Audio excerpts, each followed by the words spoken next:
மக்கள் கட்சி நிறுவனர் டாக்டர் ராமதாஸ் பத்திரிகையாளர்களை சந்தித்துள்ளார். இந்த கூட்டம் திடீரென ஏற்பாடு செய்யப்பட்ட கூட்டம் அல்ல. ஒரு வாரம் திட்டமிட்டு இன்று பாமகவின் மாவட்ட செயலாளர்கள், தலைவர்கள், பொறுப்பாளர்கள் கூட்டம் நடைபெறுகிறது. இதனைத் தொடர்ந்து வன்னியர் சங்க கூட்டம், மகளிர் அணி கூட்டம், மாணவர் அணி கூட்டம், பசுமை தாயகம் அமைப்பு என அனைத்து அணி அமைப்புகளில் கூட்டம் நடைபெறும் என்று கூறியுள்ளார். 50 தொகுதிகளில் பல்வேறு காலகட்டங்களில் பல்வேறு சோதனைகளை தாங்கி கட்சி நலனுக்காக 50 தொகுதிகளில் வெற்றி பெற வேண்டும் ஆலோசனை செய்ய உள்ளோம். எனவேதான் சமூக நீதியோடு வாழ்வார்கள் என பாமக வன்னியர் சங்கம் பாடுபட்டு வருகிறது.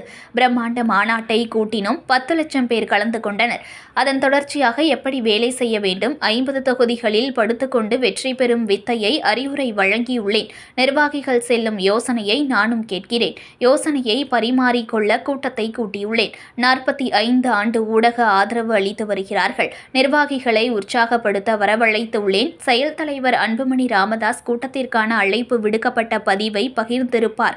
அவர் வரலாம், வராமலும் போகலாம் என்று பதிலளித்த ராமதாஸ், 50 சட்டமன்ற தொகுதிகளை படுத்துக்கொண்டே ஜெயிக்கும் பலம் கொண்ட பாமக கூட்டணியில் சேரும்போது அதிக தொகுதிகளில் வெற்றி பெறும் என கூறினார். இந்த கூட்டத்திற்கு வராத மாவட்ட தலைவர்கள் மற்றும் மாவட்ட செயலாளர்கள் என்னிடம் தொலைபேசியில் தொடர்பு கொண்டு பேசியதாக கூறிய ராமதாஸ், மாநாட்டு பணிகளில் இருந்த கட்சி நிர்வாகிகள் களைப்போடு இருப்பதால் கூட்டத்திற்கு வராமல் போயிருக்கலாம் என்று கூறினார்.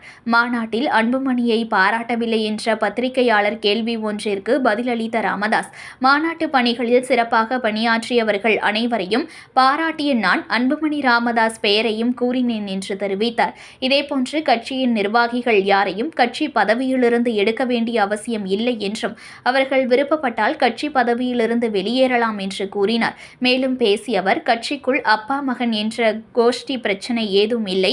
மார்கழி மாதத்தில் மட்டுமே பஜனை கோஷங்கள் உருவாகும் என கிண்டலுடன் தெரிவித்தார். எனக்கு தெரிந்ததை அவர்களுக்கும் தெரியும், சொல்லிக் கொடுத்திருக்கிறேன். அதனால அங்க படுத்துக்கொண்டே ஜெயிப்பது என்று சொன்னால் 50 தொகுதிகளை ஒரு மாதத்துக்கு தேர்தல் வைத்தாலும் அதில் குறைந்து 40 தொகுதிகளை வெற்றி பெற வேண்டும் என்ற நோக்கோடு இவர்களுக்கு அறிவுரை சொல்ல, அவர்கள்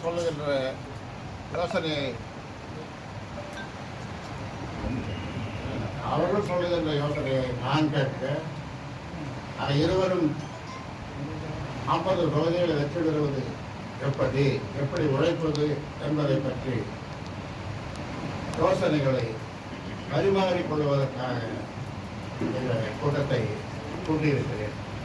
அதனாலே உங்களுடைய வாழ்த்துக்கள், ஊடகங்களுடைய வாழ்த்துக்கள் எப்பொழுதும் எனக்கு 45 ஆண்டு காலமாக நீங்கள் கொடுக்கிறீர்கள், கொடுக்க போகிறீர்கள். அதனால ஊடகங்கள் இல்லாமல் உலகமே இல்லை என்ற நிலைக்கு வந்த பிறகு, அதனால உங்களுடைய ஆதரவு, ஒத்துழைப்பு போன்று இவர்களை உற்சாகப்படுத்துவதற்கான இந்த கூட்டத்திற்கு நீங்கள் வந்ததற்காக உங்களுக்கு நன்றி சொல்கிறேன். செய்திகளை உடனுக்குடன் தெரிந்து கொள்ள லைக் பண்ணுங்க, ஷேர் பண்ணுங்க, சப்ஸ்கிரைப் பண்ணுங்க, மறக்காம கமெண்ட் பண்ணுங்க.